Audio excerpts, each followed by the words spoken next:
I'm Keith Clitheroe. I'm the founder and CEO of Gig Connected, where we're streamlining construction staffing. And we're doing that for residential, commercial, and highway and road projects.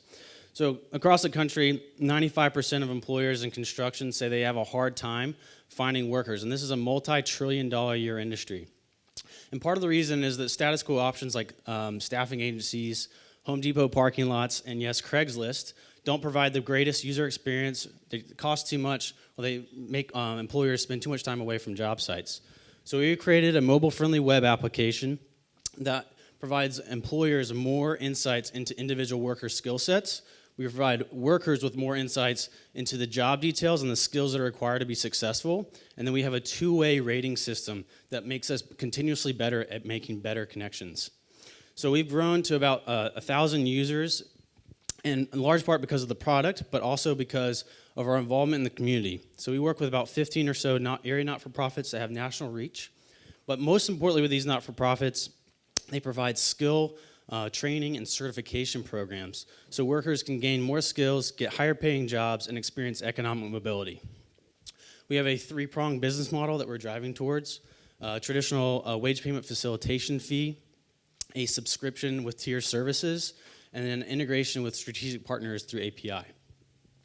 We've been very grateful to get 3 grants over the last 2 years. That's helped us grow, but we are trying to raise money for 2 main reasons. One, we're trying to enhance our technology with functions and features that the employers that are on the site have told us that they wanted. And then most importantly, we're driving towards a bi-coastal pilot later this year with a very large national construction company in the commercial space. I will be outside the rest of the day. I would love to talk to anyone. Thanks so much for the time, and I'll take questions.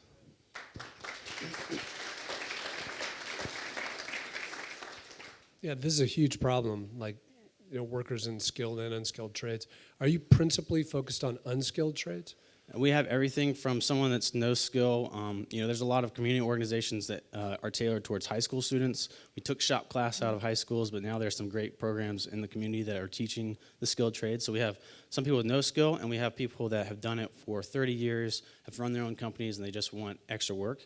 We do part-time and full-time placements, so we have everything in between. Right. So you do licensed trades like HVAC or plumbing or something like that as well? Yeah, we have a licensed, and we have some people on the site that have their own insurance. They're bonded. It's a whole gamut that we have. Okay. Could you talk through how you charge money again? Yeah, so traditional staffing agencies charge between 25% and 200% of worker wage. We'll be able to do that for about 15%. So it's a wage payment facilitation fee. The second is a subscription model. So most job sites you pay, even Craigslist makes $400 million a year in job posting costs. So anywhere between $3 and $100 per job posting is what the competition charges.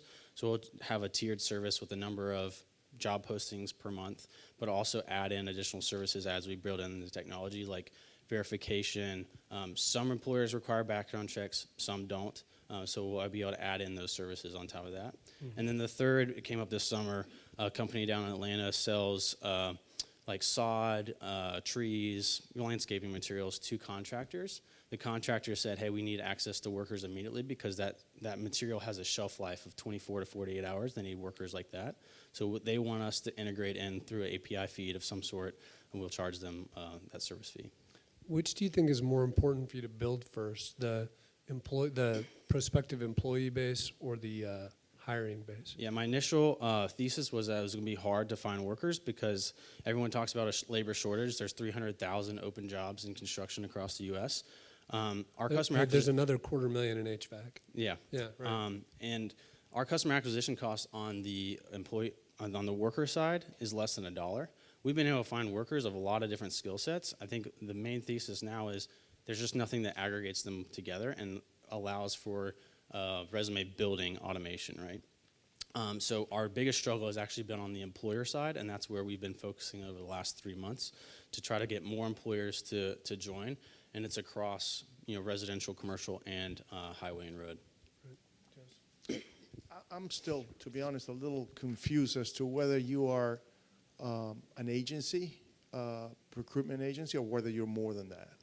And then the other thing I would say is it's very difficult for a marketplace or for a startup have such a broad offering? I mean, a general employee that is just a laborer versus a plumber who will work on biotech labs, the skill set is very different. So having a product or a market that applies to both is probably tricky and appeals to different people. And so explain to me whether you're really just an agency, and why do you think that having such a broad offering is a good idea at this stage for you? So I think we're actually more than an agency. We're working with staffing agencies actually to plug into us, so creating almost like an Amazon marketplace but for staffing, which is also what our community organizations kind of act as well, because a lot of them have case managers that help place workers into jobs.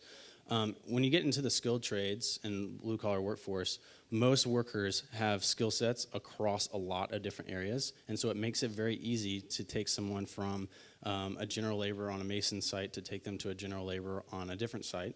And to your point around, as you get into more niche areas like electrical and commercial is completely different than residential. That's where the certifications, we can track certifications eventually to let us know which workers should be where. So the problem that you're solving is simply connecting someone who wants to work in construction with a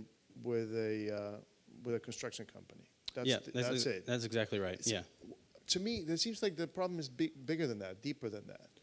It is bigger than that, and that's why we've created like the profiles. So we rate and review workers, and it's living and breathing, and it makes it easier for them to then pick up the next job. Employers spend an incredible amount of time away from their job sites. That's why you see people standing outside of a Home Depot, and employers have to leave and go there. But then they say, I need 5 people, and I have no idea if that person has the skill sets. You're raising $150K?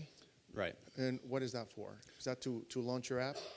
The app is live. It's to make a bunch of functions and feature enhancements that we know the employers want, and then to get ready for that bi-coastal pilot that would actually put us into profitability immediately.